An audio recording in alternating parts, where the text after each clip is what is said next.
अरे माड़ो के बास धई के रोवेले जनक राजा, जनक राजा रोवेले हिया फार।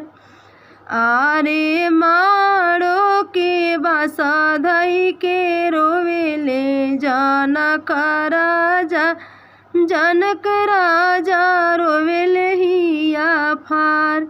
अरे धियावा हम के करा पर समुपवि के करी है प्रतिपाल। अरे धियावा हम के करा पर समुपवि के करी है प्रतिपाल। अरे बिना अरे तड़पी के बोले ले राजा दशरथ जी, सुनी समधि वचन हमार।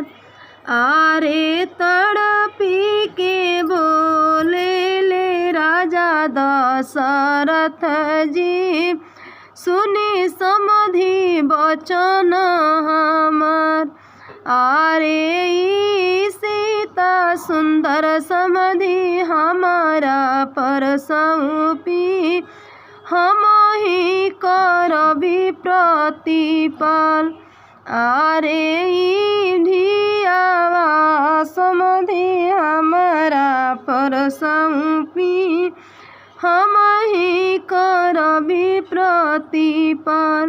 अरे माड़ो के बास धई के रोवेले जनकपुर नगरी, नगरी रोवेले हिया फार। अरे सीता सुंदर अब के करा पर सौंपवि के करी है प्रतिपाल। अरे तड़पी के बोले ले लक्षण ऐसन देवर, सुनाए जनक नगरी।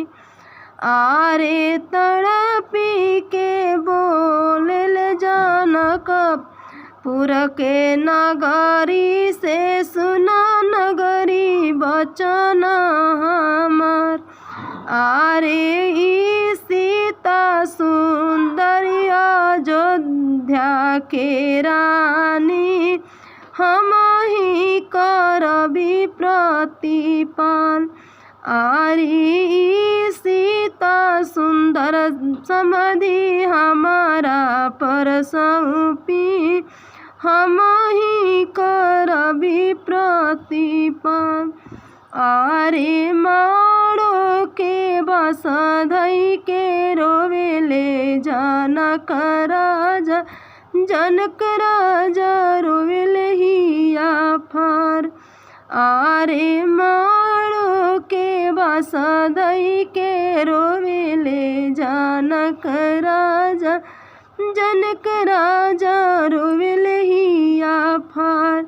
अरे धियावा हम के करा पर सौंपवि के करी है प्रतिपाल। अरे बिनती से बोले ले श्री राजा रामचंद्र, सुनी ससुर जी वचन हमार। अरे सीता सुंदर पापा हमारा पर सौंपी, हम ही करबी प्रतिपाल। अरे सीता सुंदर पिता श्री हमारा पर सौंपी, हम ही करबी प्रतिपाल। अगर हमार वीडियो अच्छा लगी तो एक लाइक जरूर करब जा। आई नाम वाला गीत ह, घर के जितना लोग बा उतना लोग के नाम रख के गीत गावल जाला। आ माड़ो छावन के गीत ह। अगर हमार वीडियो अच्छा लगी तो एक लाइक जरूर करब जा। जय जय श्री राम।